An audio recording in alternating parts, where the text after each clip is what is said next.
the Hoka SpeedGoat 5. Is this the greatest trail running shoe ever made, and how does it stand as a hiking shoe? Let's talk about it. So before we get into the video, make sure you like the video, subscribe to the channel if you're subscribed, watching content. Thanks so much, love you guys a lot. Make sure you follow me on Instagram and Strava for all sorts of other updates and things like that. Without further ado, specs for the shoe right here. And because this is our first impressions of this particular shoe, we're just gonna, right off the rip, just talk about why I bought this shoe, what its intent is more or less in my lineup, what it's going to be used for in the future, and some of the things like that. So, I've heard of the SpeedGoat 5 multiple times from various YouTube channels, running communities and things like that, as being one of the best trail runners they've ever experienced. Now, if you follow this channel, I'm more or less a road runner, a triathlete in that kind of realm of the cardio world. So going into trail running is not something I commonly do, and I do have shoes that I've used historically, like the Mach 4 in the Hoka family for some trail running. And I think there was one other one, maybe some sort of Nike shoe that I've kind of really destroyed doing so. But nevertheless, I've never had a trail specific shoe that I also considered for running. And this one came up because 6 months ago I managed to score a, what's it called? Well, not 6 months, maybe like 3 months ago. I scored permits for the Half Dome hike in Yosemite National Park in California.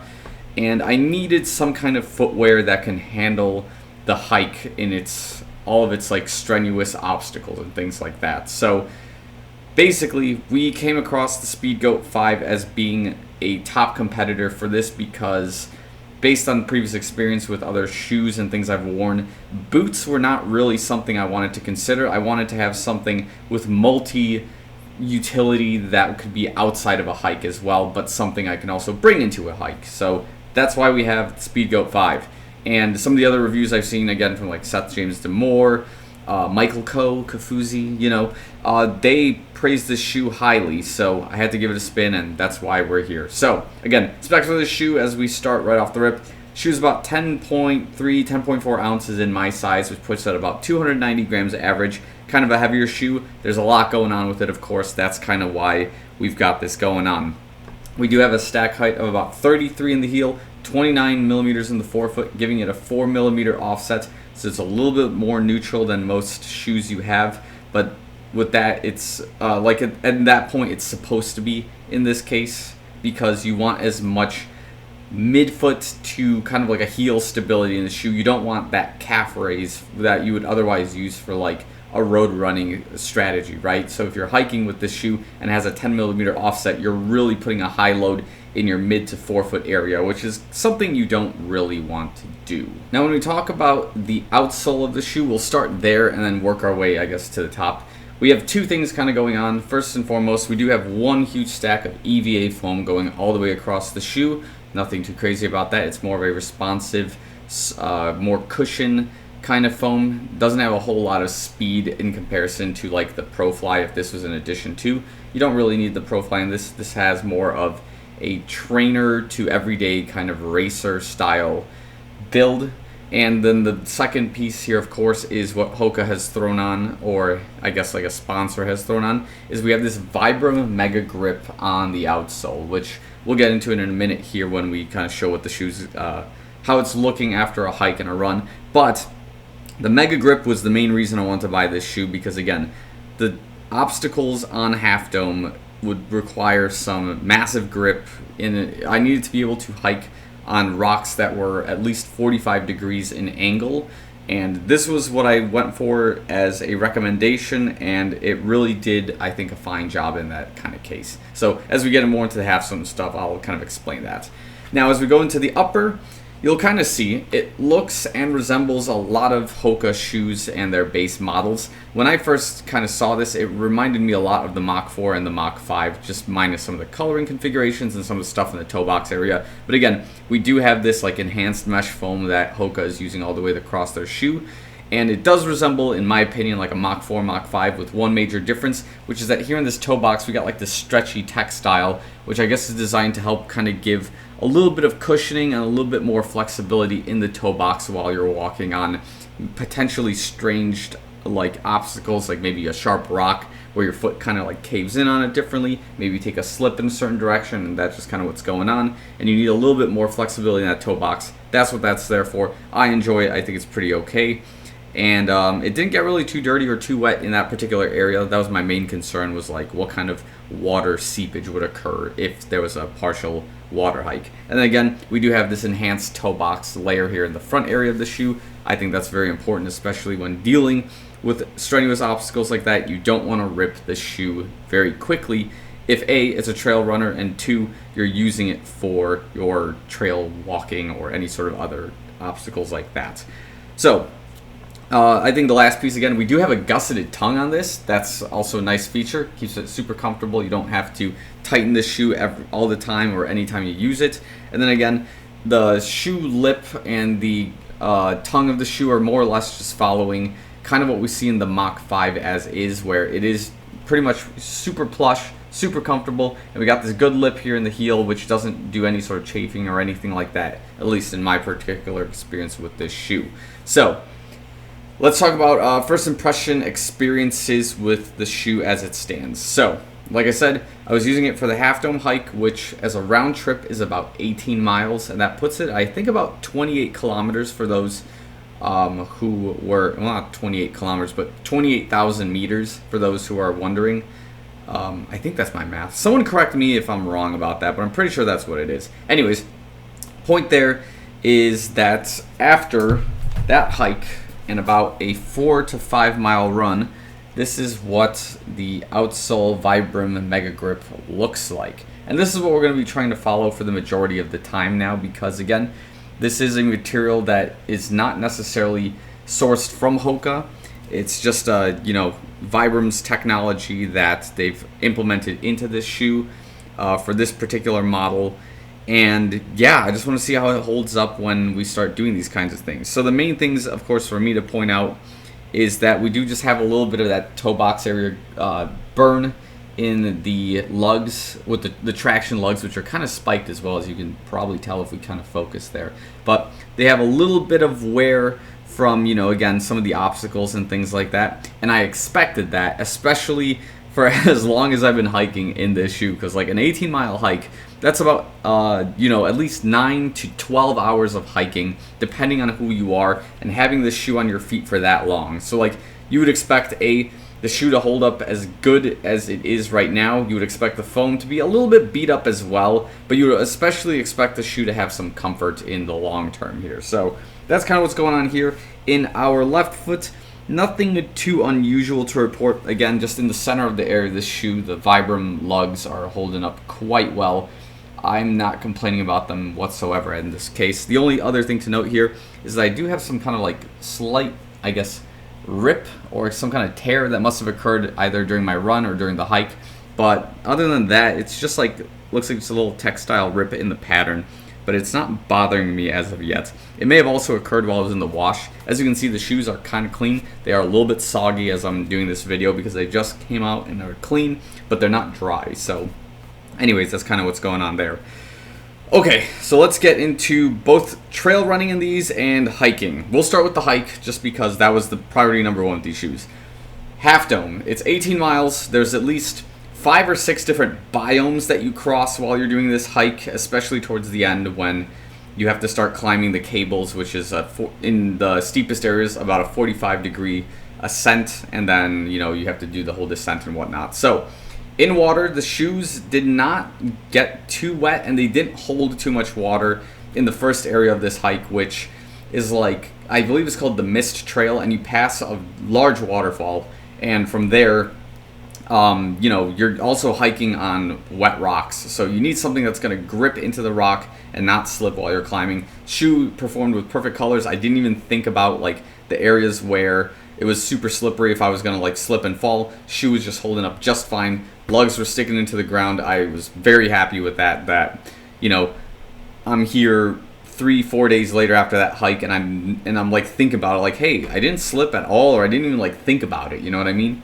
So that was cool. The second biome was just like kind of a dirt sand kind of path with some pine leaves and things like that. It was more of a flat pace for that particular piece of the hike. And again, with all of that, it's more of a flat, kind of a neutral area. and I wanted to make sure that as a neutral walking shoe that this thing would hold up just fine, and it did. No complaints from walking on a flat surface whatsoever in this particular shoe. It's just comfortable. It was fine there. As we started doing some of the switchbacks, which started having some more rocks and some upper pieces there, you would start stepping on different surfaces, like different rocks, different gravel, different granite, or grandione, I forget the names of them, but like that's some of the, I guess, minerals and rocks that you would see once you start running up there or hiking the trail. And each surface had its own challenge, whether there was no place for you to like put your hands on them or things like that. But the shoe itself, again, I did not feel any places where I was necessarily slipping or anything of that sort. It was just, again, one of those things where the only challenge during switchbacks may have been perhaps the weight of the shoe, like to the super minimum, right? Like it wasn't something I was outright thinking about, but the shoe could get a little bit heavy as your hike goes on. And like when you think about it at 18 miles, if the worst that's happening is like your shoe is just feeling heavy, who cares? That's like kind of expected. You're not going to feel perfect doing anything for 18 miles if we're going to be honest, you know what I mean? So that was kind of that. And the final piece of the hike that I want to talk about here is, of course, the cable section of the Half Dome hike. You can probably Google those, or I'll post a picture here somewhere.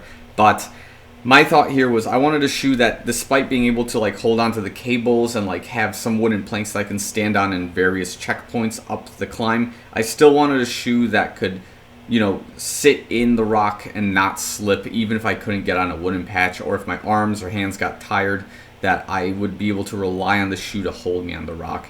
And this shoe performed like with flying colors. In fact, I think it did better than some of the people's boots that I saw. And I don't know what brands they were wearing or things like that, but like some of the people with boots were struggling to climb that thing, whether it was, bad grip on the bottom of their boots, whether it was just bad, I guess body mechanics, like if they were weak in any sort of areas while they were hiking, whether it was their upper bodies, their legs, or they weren't like in ridiculous shape or anything like that. There were some people who struggled, but I think overall, everyone who wanted to climb to the top made it to the top, right? So, again, the shoe gave me a lot of confidence while we were doing that particular hike up, and even on the way down when, you're not looking necessarily directly backwards as you're going down, but you're maybe just like looking at the rock, you're holding the cables, and you're descending slowly, right? I was able to 100% rely on this shoe to keep me on whatever surface I was basically hiking down on, and there was no slip, there was no moments of any sort of panic or anything like that, because again, I was able to trust this shoe all the way across the hike. Now, that was the good stuff. The worst parts again were that maybe after 18 miles of hiking, you do start to experience fatigue all over your body. For me, it was in the upper hips, sort of the lower back, and then towards the end of the hike, there was a lot of feet soreness, and I had some soreness in my ankles too from just, walking 18 miles, right? Like, what do you expect? The shoe held up for as long as it did, and like the moment I can sit down and just relax my feet and just stick them in the air once we were back in the car, like everything started feeling much better. But again, for going 18 miles nonstop, it was awesome. It did exactly what it was supposed to do. And I would definitely go hike in this thing again if the opportunity presented itself. Now, when you're hiking, maybe the question you're asking is, do you want the various models that come along with it? So they have, this is called the low SpeedGoat 5, but there's like 3 other variations that come out. They're called like GTX models. There's like a GTX low, mid, and high. And what that is basically some enhancements on the upper mesh from Gore-Tex, and they do kind of like that protective stuff. So maybe you're doing some kind of snow trail hike or something like that, and you want that additional protection, or you think you're going to rip this upper doing something else and you want that Gore-Tex enhancement. That's where you would start looking into that. And now I think the only weird one of those, I think, is the Gore-Tex mid, because in the heel area, there's some extra, I guess, like plush, or it makes the shoe almost look like a boot.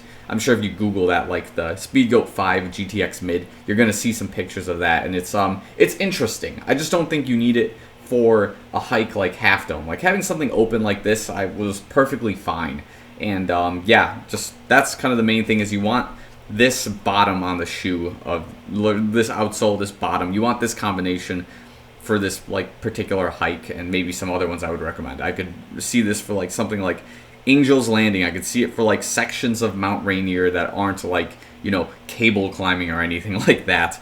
If you were like doing some rappelling, I could see this shoe also being good for that. Whether you're going like, I don't know, some areas of Utah or some areas of New Mexico, perfectly makes sense as a shoe that could hold into a rock while you're descending using your hands and, you know, cable management and things like that. Now, from a running perspective, I did take this on one run, about 4 to 5 miles. It was nothing too long, and the quick breakdown of that from a first impression standpoint is that the upper really did feel like a Mach 4, Mach 5, which is something I'm familiar with and happy to experience.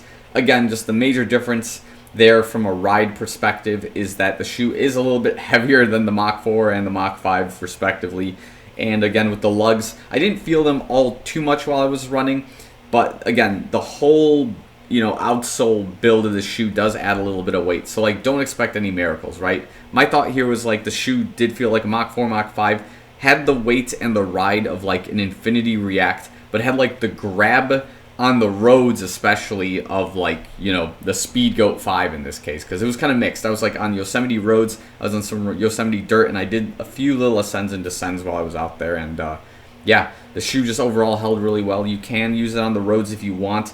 Probably just not recommended because you'll probably burn out the lugs a little bit quicker that way. And yeah, it's just not like optimal, I guess you can say. But you can. I'm not saying don't do it. It's just, it's not like my personal recommendation that you go full road run in a SpeedGoat 5. So that's just kind of the thoughts at that point right there. So the reason I'm going to keep the shoe now is because A, it's a really good shoe. There's plenty of other hikes I want to do. And then 2, I have a trail race coming up in like the next month and a half. More details to come. I want to use this shoe for that particular race. I don't want to like necessarily invest in the Tecton X, which is the carbon plate trail racing shoe, until I get more comfortable with some trail running and things like that. So that's going to be up in, I guess, the next month and a half, maybe sooner even. And the SpeedGoat 5 is going to be the shoe of choice for that particular race. So we're going to see what happens. It's going to be nuts. I'm going to have a good time with it overall. But yeah, SpeedGoat 5, I highly recommend for the challenging hikes that you have on your calendar, or places or destinations that you may have in mind. Particularly this low model in a lighter color, which won't absorb too much sunlight, burn your feet, or anything like that. And then for trail running, I mean, I don't have a lot of, I guess, other trail runners to compare it to, but based on what I experienced with it, like the ride was great. I guess other trail runners might be too stiff. Maybe they don't have enough trail feel to them, where maybe the, you know, the bottoms of the shoe or the outsoles burn a little bit more. Don't know 100% what's going on with them, but from my perspective, this shoe did awesome, and I would definitely recommend it to you. So yeah, again, not sponsored, just some by Hoka or anything like that. Just my personal review of this shoe at this point in time. But we'll definitely see how it does on a trail run. So if you have similar experiences, let me know in the comments below. But other than that, I'm going to leave the video here. Thanks so much. I'll see you guys in the next one.